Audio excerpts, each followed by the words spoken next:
Merci, bonjour à toutes et à tous. Peut-être en deux mots, parce que dans l'Hexagone, les gens savent peu ou mal ce qu'est le service militaire adapté. Vous vous rappelez ce que c'est? Le dispositif du service militaire adapté a été créé il y a 61 ans maintenant. La particularité du SMA, pour résumer, c'est de dire qu'on forme chaque année des jeunes à qui on apprend à lire, écrire, compter, conduire. Ça se réalise dans un cadre particulier puisque ce sont des jeunes qui s'engagent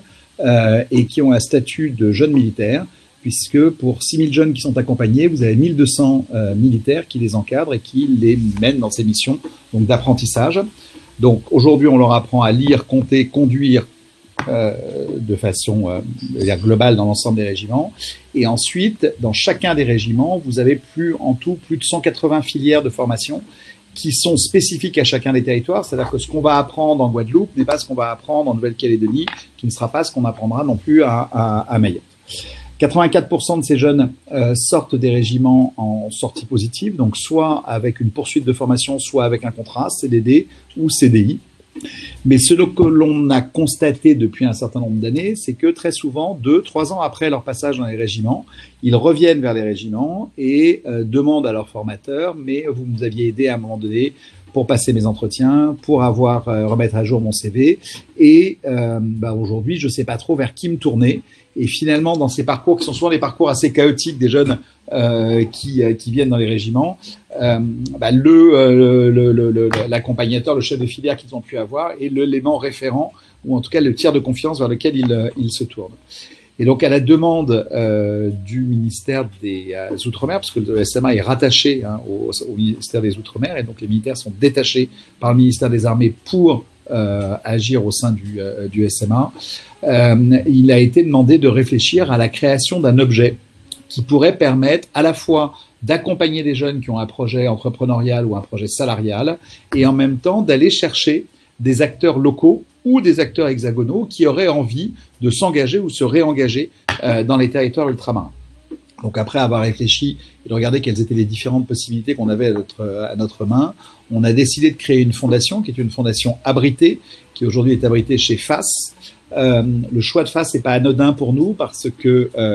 on a fait le choix de ne s'adosser que sur des financements qui étaient des financements privés et des financements d'entreprises, en tout cas au niveau de la fondation mère qui est installée ici à Paris. Et donc on retrouvait avec FAS cette proximité avec le monde entrepreneurial et également la territorialisation, et il est bien évident que la fondation du SMA, même si elle existe sous une forme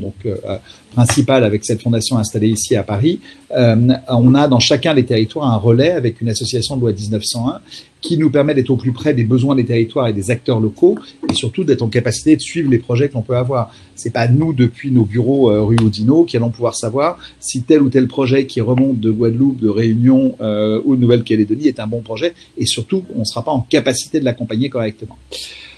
Donc cette fondation aujourd'hui, elle fonctionne à 2 étages. Donc d'un côté, la fondation,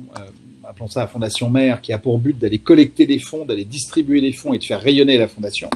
Et d'autre part, dans chacun des territoires, on a une association, loi 1901, avec un salarié local qui, elle, a pour but, en ayant constitué un comité de suivi, de pouvoir aller accompagner les acteurs locaux, identifier d'abord ces acteurs locaux, les accompagner et surtout les orienter vers des dispositifs existants. C'est-à-dire que ce dont on se rend compte,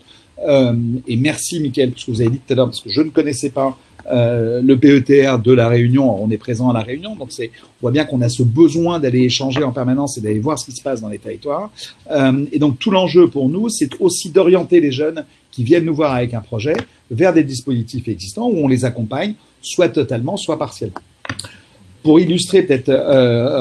ce que l'on fait concrètement au sein de la Fondation, donc aujourd'hui on est présent physiquement dans 3 territoires que sont la Guadeloupe, la Réunion et la Nouvelle-Calédonie, et on est en capacité d'accompagner des projets qui viennent de l'ensemble des territoires où le SMA est présent, donc Polynésie française, Mayotte,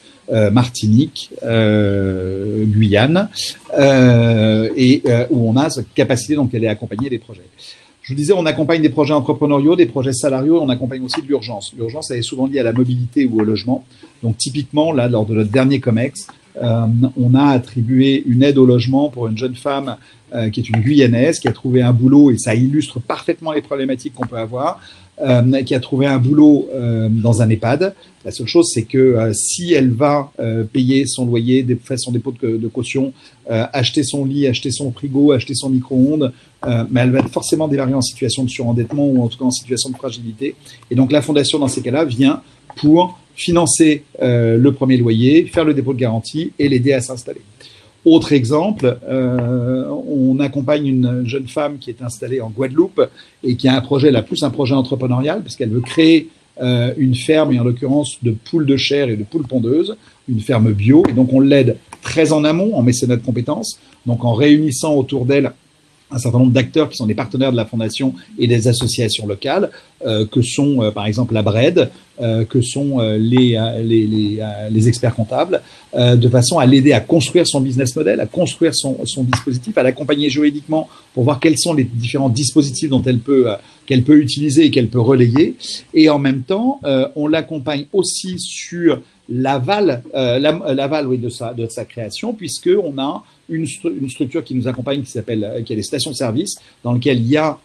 des restaurants et elle a besoin de poulet parce que c'est l'équivalent d'un Kentucky Fried Chicken. Et donc, on arrive à aller monter des partenariats transversaux.